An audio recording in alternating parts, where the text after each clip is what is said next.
Et il vous sourira. Et si c'est pas le cas, plaignez-le, c'est un Parisien.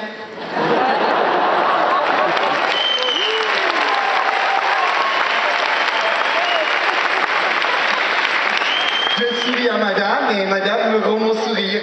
Comme si elle me l'avait pris. Je souris à monsieur et... Ah, monsieur Grimace. Ah, juste là, on a un Parisien. Ou un aveugle. Ah non, c'est un Parisien. Il m'avait répondu. J'adore le rire c'est communicatif. Par exemple, les gens francs, ils ont le rire en A, ils sont là.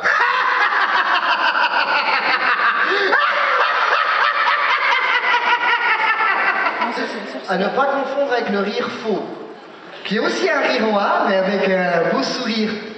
Ah.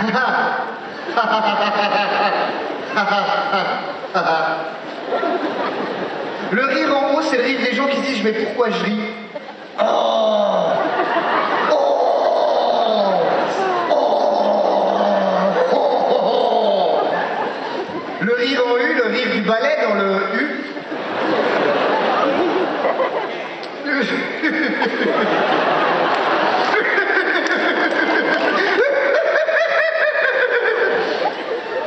Le rire de l'adolescent attardé, c'est le rire en E. Le...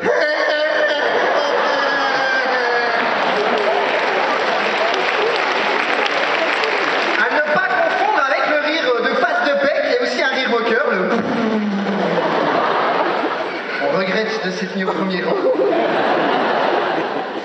Il y a des rires vraiment bizarres. Par exemple, le rire hésitant, c'est le rire en haut, c'est le...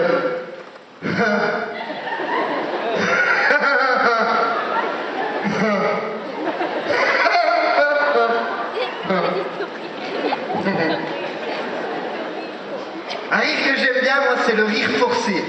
Je l'appelle le rire de l'asthmatique cancéreux.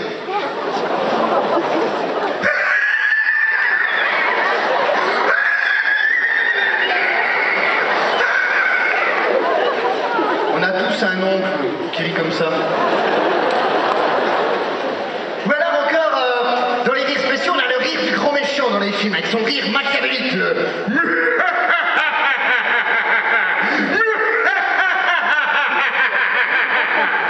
Le grand méchant avec son sbire sournois, son bras droit tout petit, avec son rire en I, le...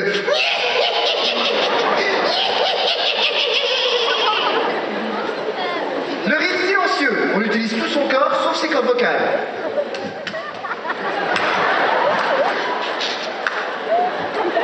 On évite ce soir. Ah bah oui, vous allez faire du mal à vos voisins si vous avez... Vous avez plein d'autres trucs, par exemple, le rire animalier, le meu, la vache. La truc à la gorge.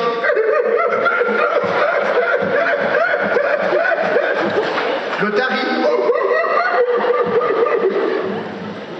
Et un de mes préférés, un rire poétique, c'est le rire toulousain. Je l'appelle le rire aux cigales qui se termine en oh putain. C'est le... Oh putain.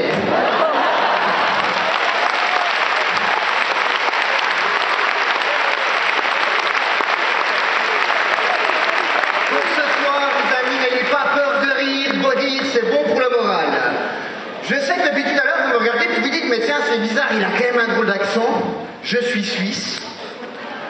Et vous avouerez quand même qu'en Suisse, on est différent par rapport au reste du monde. Si on regarde dans le monde, il y a des combats de boxe, il y a des combats de catch. Nous, on a des combats de vaches. On met deux vaches face à face.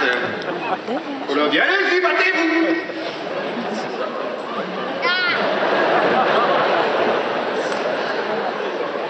Puis on attend. On a aussi le championnat international de langage des signes. Depuis 50 ans, c'est le même vieil indien Sioux qui gagne chaque année. Et cette année, il se retrouve en finale face à un Suisse allemand dont c'est la première participation. Tous les journalistes donnent le vieil indien Sioux au gagnant. La finale arrive, l'arbitre tire à plus de face pour savoir qui commence et l'indien commence. Le Suisse allemand lui répond. L'indien. Le Suisse allemand. L'indien. Le Suisse allemand.